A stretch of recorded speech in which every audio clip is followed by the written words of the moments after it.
സ്ഥാനാർത്ഥി നിർണയത്തിൽ കോൺഗ്രസിൽ തർക്കം തുടരുകയാണ്. തിരുവനന്തപുരം, ആലപ്പുഴ ജില്ലകളിലാണ് തർക്കം. നെടുമങ്ങാട് BRM ഷഫീറിന് മുൻതൂക്കമുണ്ട്.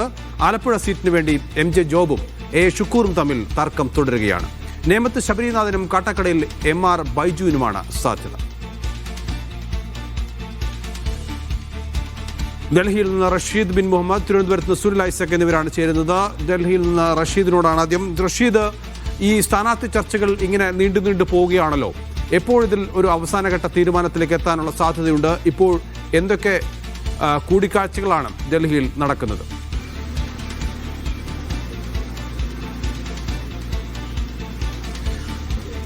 നൗഫൽ, നിയമസഭാ തെരഞ്ഞെടുപ്പ് പടിവാതിൽക്കൽ നിൽക്കുമ്പോൾ പോലും കോൺഗ്രസിന്റെ സ്ഥാനാർത്ഥി പട്ടിക ഒരു തീരുമാനത്തിലെത്താൻ കോൺഗ്രസ് നേതൃത്വത്തിന് ആവുന്നില്ല എന്നുള്ളതാണ്. കഴിഞ്ഞ ദിവസം രണ്ടാം ഘട്ട സ്ഥാനാർത്ഥി പട്ടികയുമായി ബന്ധപ്പെട്ടുള്ള സ്ക്രീനിംഗ് കമ്മിറ്റി യോഗം നടന്നിരുന്നു. ഇതിൽ 51, അതായത് 25 സീറ്റുകൾ കൂടി ഒറ്റപ്പേരിലേക്ക് എത്തിയിട്ടുണ്ട് എന്നുള്ള വിവരങ്ങളാണ് പുറത്തു വരുന്നത്. ഔദ്യോഗികമായിട്ടുള്ള വിവരങ്ങൾ ഇനിയും കാത്തിരിക്കേണ്ടതുണ്ട്. അതേസമയം ചില കേന്ദ്രങ്ങളിൽ നിന്ന് കൂടുതൽ സമ്മർദ്ദവും തർക്കവും പിടിമുറുകുകയാണ്. അത്തരത്തിൽ ഈ പ്രശ്നങ്ങൾ നിലനിൽക്കുന്നത് കൊണ്ടാണ് ഈ സ്ഥാനാർത്ഥി പട്ടികയുമായി ബന്ധപ്പെട്ട അന്തിമ തീരുമാനത്തിലേക്ക് കോൺഗ്രസ് നേതൃത്വത്തിന് എത്താൻ സാധിക്കാത്തത്. നേരത്തെ 31 സീറ്റുകളിൽ ഒരു അന്തിമ തീരുമാനം കേന്ദ്ര തെരഞ്ഞെടുപ്പ് സമിതിയും അംഗീകാരം നൽകിയിട്ടുണ്ട്. പക്ഷേ മറ്റു സീറ്റുകളിലേക്ക് ഒറ്റപ്പേരിലേക്ക് എത്താൻ കേന്ദ്ര നേതൃത്വത്തിന് ആവുകയും ചെയ്തിട്ടില്ല. കെ സുധാകരൻ MP അടക്കമുള്ള ആളുകളുടെ സമ്മർദ്ദം പാർട്ടിയെ വല്ലാതെ പ്രതിസന്ധിയിലാക്കുന്ന സാഹചര്യം ഉണ്ടായിട്ടുണ്ട്. എന്നാലും കഴിഞ്ഞ ദിവസം ചേർന്നിട്ടുള്ള രണ്ടാം ഘട്ട സ്ക്രീനിംഗ് കമ്മിറ്റി യോഗത്തിൽ 25 പേരുടെ കാര്യത്തിൽ ഒരു തീരുമാനം ആയിട്ടുണ്ട് എന്നുള്ളതാണ് ഇപ്പോൾ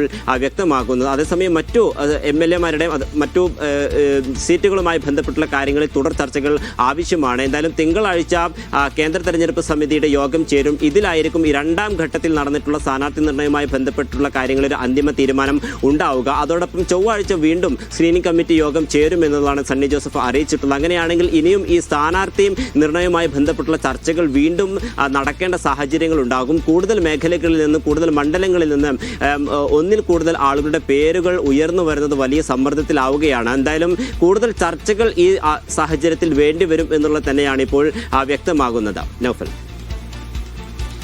യെസ്, റഷീദാണ് ഡൽഹിയിൽ നിന്ന് വിവരങ്ങൾ നൽകിയത്. ഇനി തിരുവനന്തപുരത്ത് നിന്ന് സുനിൽ ഐസക് കൂടി ചേരുകയാണ്. സുനിൽ ഐസക്, ഈ പല മണ്ഡലങ്ങളിലും ഇപ്പോഴും തർക്കം തുടരുകയാണ്. ഈ തർക്കങ്ങൾ പരിഹരിക്കാൻ ഇനി ഏതാനും ദിവസങ്ങൾ അല്ലെങ്കിൽ മണിക്കൂറുകൾ മാത്രമേ ബാക്കിയുള്ളൂ എന്ന് പറയാം. കാരണം തെരഞ്ഞെടുപ്പ് ഒരുപക്ഷെ നാളെയോ മറ്റന്നാളോ പ്രഖ്യാപിച്ചേക്കാം. ഈ തർക്കങ്ങൾ തീരാനുള്ള സാധ്യത എത്രത്തോളമാണ്? എന്താണ് ചർച്ചകൾ? എങ്ങനെയാണ് ഇപ്പോൾ ചർച്ചകൾ മുന്നോട്ട് പോകുന്നത്?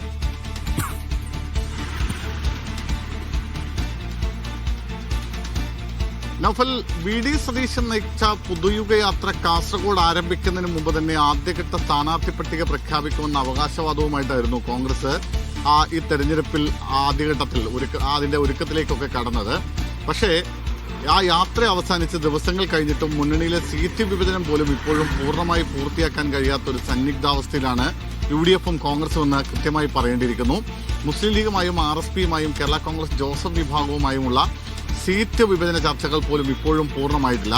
നേരത്തെ നമ്മൾ പറഞ്ഞു, ഇടുക്കി അടക്കമുള്ള സീറ്റുകൾ വിട്ടു നൽകാമെന്ന് ഒരു ഘട്ടത്തിൽ കേരള കോൺഗ്രസ് ജോസഫ് വിഭാഗം പറഞ്ഞെങ്കിലും പിന്നീട് ആ നിലപാടിൽ നിന്ന് കേരള കോൺഗ്രസ് പിന്നോക്കം പോയിട്ടുണ്ട്.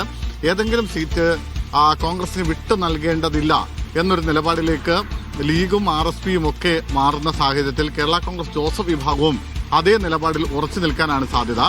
അതിനിടയിലാണ് ഒരു ഭാഗത്ത് കോൺഗ്രസിന്റെ സ്ഥാനാർത്ഥി നിർണയ ചർച്ചകൾ പുരോഗമിക്കുന്നത്. അതും പൂർണ്ണമായും എങ്ങും എത്താത്തൊരവസ്ഥയിലേക്ക് കാര്യങ്ങൾ എത്തുന്ന കാഴ്ച കൂടി നമ്മൾ കാണുന്നുണ്ട്. ദിവസങ്ങളോളം നേതാക്കൾ ഡൽഹി കേന്ദ്രീകരിച്ചും തിരുവനന്തപുരം കേന്ദ്രീകരിച്ചും ഒക്കെ ചർച്ചകൾ നടത്തി. പക്ഷേ പലയിടങ്ങളിലും ഒറ്റപ്പേരിലേക്ക് എത്താൻ കഴിയാത്ത സാഹചര്യം ഇപ്പോഴും നിലവിലുണ്ട്. കോൺഗ്രസിനെ വലിയ തോതിൽ പ്രയാസത്തിലാക്കിക്കൊണ്ട് ചില MP-മാർ മത്സര താല്പര്യം പ്രകടിപ്പിച്ചെത്തിയതും കോൺഗ്രസിന് വലിയ പ്രതിസന്ധി ഉണ്ടാക്കിയിട്ടുണ്ട്.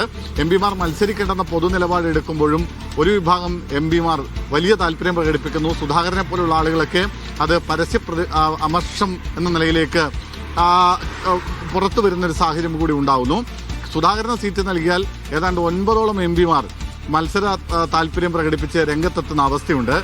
പ്രിയങ്ക ഗാന്ധി അടക്കം 14 MP-മാരാണ് കോൺഗ്രസിനുള്ളത്. അതിൽ 13 പേർക്കും സീറ്റ് കിട്ടിയാൽ മത്സരിച്ച് കളയാം എന്നൊരു സാധ്യതയിലേക്ക് എത്തുന്നു. ഏതാണ്ട് 9ഓളം ആളുകൾ ഇപ്പോൾ തന്നെ താല്പര്യം അറിയിക്കുകയും ചെയ്യുന്നു. അങ്ങനെ MP-മാരെ പൂർണ്ണമായും വെട്ടിക്കൊണ്ട് മാറ്റി നിർത്തിക്കൊണ്ട് ആ സ്ഥാനാർത്ഥി പട്ടിക തയ്യാറാക്കാനുള്ള ഒരു നീക്കമാണ് ഒരു ഭാഗത്ത് നടക്കുന്നത്.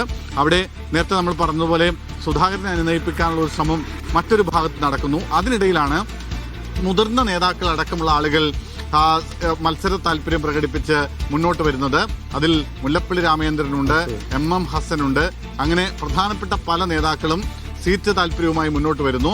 ഹസൻ അരുവിക്കര ചോദിക്കുന്നുണ്ട്. അരുവിക്കരയിൽ ഇപ്പോൾ 3-4 പേരുകളാണ് അരുവിക്കരയിലേക്ക് പരിഗണിക്കുന്നത്. KS അബരിനാഥിനെ പരിഗണിക്കുന്നുണ്ട്, ശിവകുമാറിനെ പരിഗണിക്കുന്നുണ്ട്.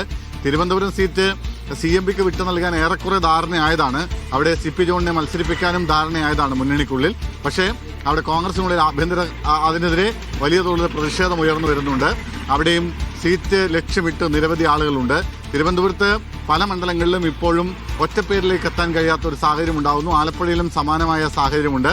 ആലപ്പുഴയിലാവട്ടെ കുട്ടനാട് സീറ്റ് അടക്കമുള്ളവ ജോസഫ് വിഭാഗത്തിൽ നിന്ന് ഏറ്റെടുത്ത് അവിടെ ആളുകളെ കോൺഗ്രസ് സ്ഥാനാർത്ഥിയെ മത്സരിപ്പിക്കണമെന്ന ആവശ്യം മുന്നോട്ട് വരുന്നുണ്ട്. ആലപ്പുഴയിൽ ഷുക്കൂർ സീറ്റ് കിട്ടിയില്ലെങ്കിൽ വലിയ പ്രതിഷേധം ഉണ്ടാക്കുമെന്ന് നേരത്തെ തന്നെ പറഞ്ഞിട്ടുണ്ട്. അങ്ങനെ പലയിടങ്ങളിലും വലിയ പ്രതിസന്ധിയിലേക്കാണ് കാര്യങ്ങൾ പോകുന്നത്. നൗഫൽ നേരത്തെ സൂചിപ്പിച്ച പോലെ നാളെ അല്ലെങ്കിൽ മറ്റന്നാൾ തെരഞ്ഞെടുപ്പ് പ്രഖ്യാപിക്കാനിരിക്കുകയാണ്. തെരഞ്ഞെടുപ്പ് പ്രഖ്യാപിച്ച് 1 മണിക്കൂറിനുള്ളിൽ CPM അവരുടെ മുഴുവൻ സ്ഥാനാർത്ഥി പട്ടികയും പ്രഖ്യാപിക്കുമെന്ന് അറിയിച്ചിട്ടുണ്ട്. LDFന്റെ സ്ഥാനാർത്ഥി പട്ടികയും അതിനൊപ്പം തന്നെ മൊത്തം LDF ഘടകകക്ഷികളുടെ സ്ഥാനാർത്ഥി പട്ടികയും അതിനൊപ്പം പ്രഖ്യാപിക്കാനാണ് സാധ്യത. അത് LDF എന്ന നിലയ്ക്കാണോ അത് CPM എന്ന നിലയ്ക്ക് അതാത് പാർട്ടികൾ അതാത് മുന്നണിയിലെ ഓരോ പാർട്ടികളും അവരുടെ സ്ഥാനാർത്ഥിയെ പ്രഖ്യാപിക്കുകയാണോ എന്ന് കാത്തിരുന്ന് കാണേണ്ടതുണ്ട്. CPI പൂർണ്ണമായും അവരുടെ സ്ഥാനാർത്ഥികളെ നിശ്ചയിക്കുകയും ചെയ്തിട്ടുണ്ട്.